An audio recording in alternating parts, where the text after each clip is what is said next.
Assalamualaikum gengs, kali ini kita akan membahas mengenai Kerajaan Majapahit. Kita gunakan konsep berpikir sejarah 5W1H ya, agar kalian lebih mudah memahaminya. Yang pertama adalah letak kerajaan, where. Yang kedua, raja pendiri dan raja masa kejayaan, who.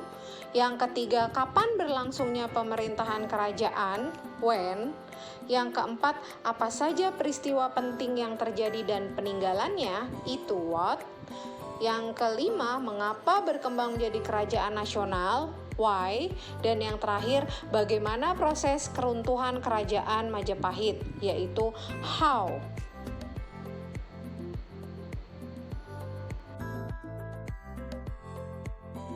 Poin yang pertama yaitu letak kerajaan Majapahit. Majapahit berasal dari daerah yang banyak ditumbuhi pohon maja yang rasanya pahit. Oleh sebab itu disebut Majapahit, terletak di Jawa Timur. Pada masa kejayaannya, wilayah kekuasaan Majapahit meliputi seluruh Asia Tenggara. Bisa dilihat di peta, bagian yang diarsir itu sampai ke wilayah Singapura, Malaysia, bahkan Thailand.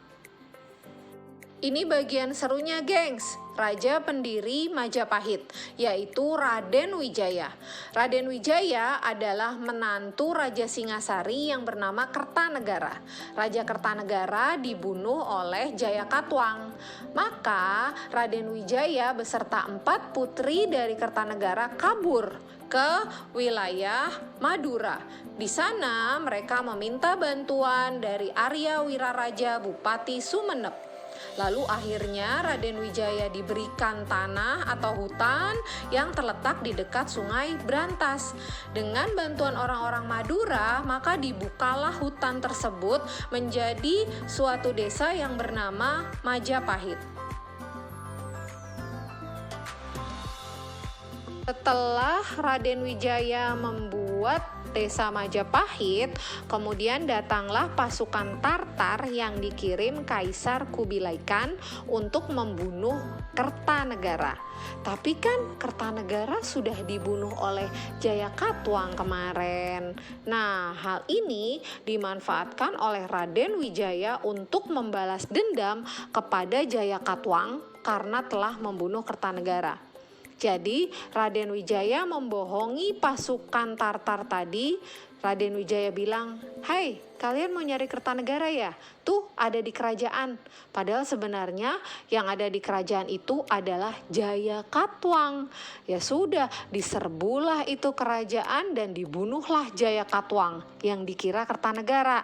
Nah, setelah itu pasukan Tartar merasa sudah berhasil membunuh Kertanegara.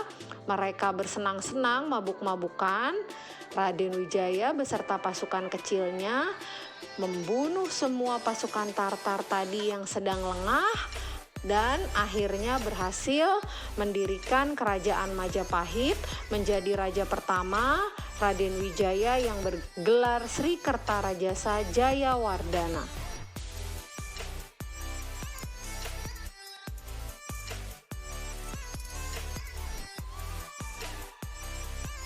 Raja masa kejayaan Majapahit adalah Hayam Wuruk. Hayam Wuruk putra dari Ibu Tribuana Tunggadewi yang bergelar Rajasa Negara. Di bawah pemerintahan Hayam Wuruk dengan bantuan Mahapatih Gajah Mada, Majapahit mencapai puncak kejayaannya. Dengan sumpah palapa yang diucapkan Gajah Mada, Majapahit berhasil menguasai seluruh kepulauan Nusantara, ditambah dengan Siam, Martaban, atau Birma, Ligor, Anom, Champa, bahkan sampai ke Kamboja. Hebat kan, gengs?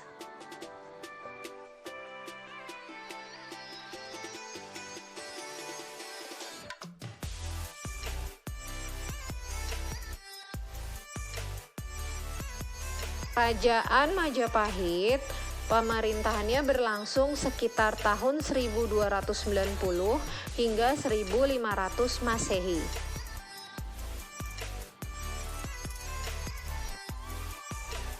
Oke gengs, ini bagian kisah kasih tak sampainya ya gengs.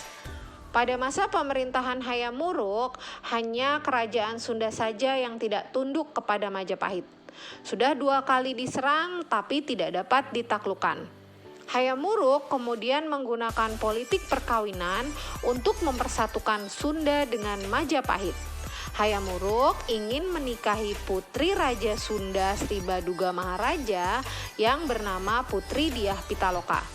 Akan tetapi, ketika Sri Baduga Maharaja hendak mengantarkan putrinya ke ibu kota Majapahit, di depan kerajaan yaitu di lapangan Bubat, mereka dibinasakan oleh pasukan Gajah Mada hingga semuanya meninggal. Sehingga batallah Hayam Wuruk menikah dengan putri cantik Dyah Pitaloka.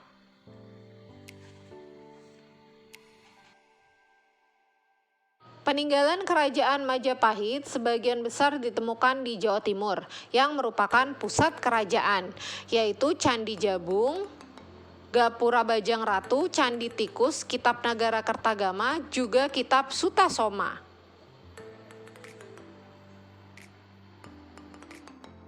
Next, mengapa kerajaan Majapahit berkembang menjadi kerajaan nasional? Tidak lain adalah karena Sumpah Palapa.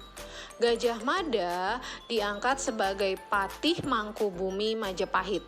Pada saat pelantikan tersebut, beliau mengucapkan Sumpah Amukti Palapa, yang isinya ia tidak akan menikmati palapa, garam atau rempah-rempah, artinya tidak akan makan enak dan tidak akan bersenang-senang sebelum beliau dapat mempersatukan Nusantara di bawah Majapahit, dan itu terbukti jadi nyata.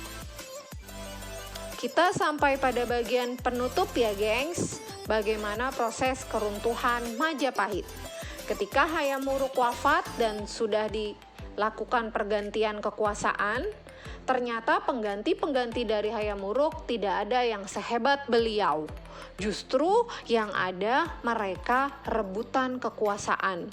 Hubungan Wikramawardhana dengan Wirabumi berubah menjadi perang saudara besar yang dikenal sebagai Perang Parekrek. Perang ini melemahkan kekuatan Majapahit dari dalam, sehingga banyak wilayah-wilayah kekuasaan Majapahit yang melepaskan diri dari kerajaan. Sesudah itu, kerajaan semakin memburuk keadaannya hingga akhirnya nanti berkembang kerajaan Islam Demak, sehingga lama-kelamaan kerajaan Majapahit menjadi runtuh dan tidak punya kekuatan lagi. Demikianlah pembahasan kerajaan Majapahit. Semoga kalian dapat memahaminya. Apabila ada pertanyaan silahkan chat di grup kelas. Barokallahu fikum. Assalamualaikum warahmatullahi wabarakatuh.